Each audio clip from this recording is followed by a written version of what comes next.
बातम्या राष्ट्रीय अध्यक्षपदी झाल्यानंतर सुनेत्रा पवार यांची पहिलीच पत्रकार परिषद प्रफुल्ल पटेल तटकरेंनी गुंडाळली। पत्रकार उलटे-पालटे प्रश्न विचारतील तेव्हा त्यांना मनस्थिती ठीक नाही असं सांगा पत्रकार परिषदेआधीची कुजबुज व्हायरल। सुनेत्रा पवारांची पत्रकार परिषद सुरू होण्याआधीच नेत्यांची चर्चा व्हायरल। दादांजवळ जाण्याची कधीच संधी दिली नाही, आता वहिनींजवळ तरी जाऊ द्या। नाव न घेता सरोज आहिरेंचं प्रफुल्ल पटेल आणि सुनील तटकरे यांच्याकडे बोट।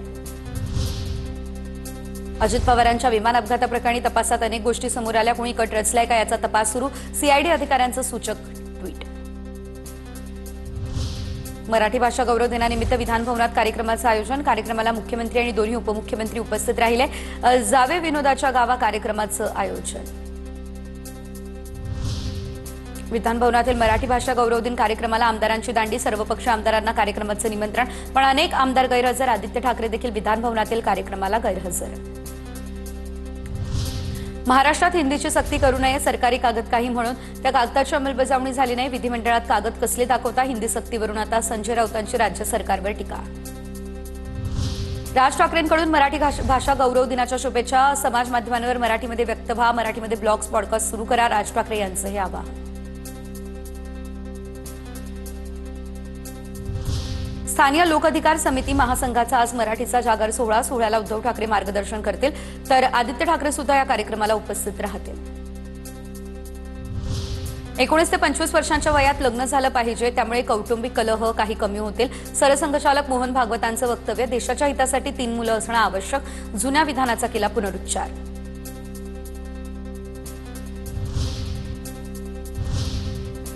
आणि आता काही महत्त्वाच्या बातम्या।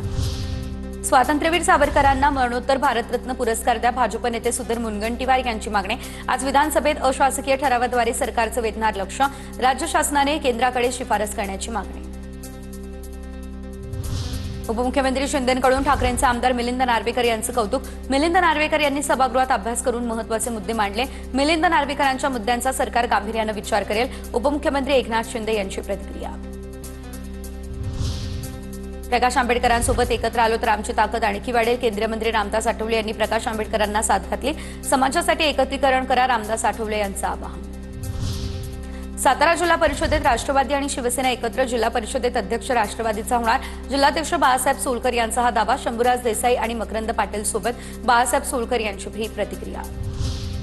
जळगाव महापालिकेमध्ये स्थायी समितीच्या सभापतीपदी भाजपचे चंद्रशेखर पाटील, तर महिला बालकल्याण सभापतीपदी शिवसेनेच्या सिंधू कोल्हे यांची नावं निश्चित। घोषणांची केवळ औपचारिकता बाकी आहे।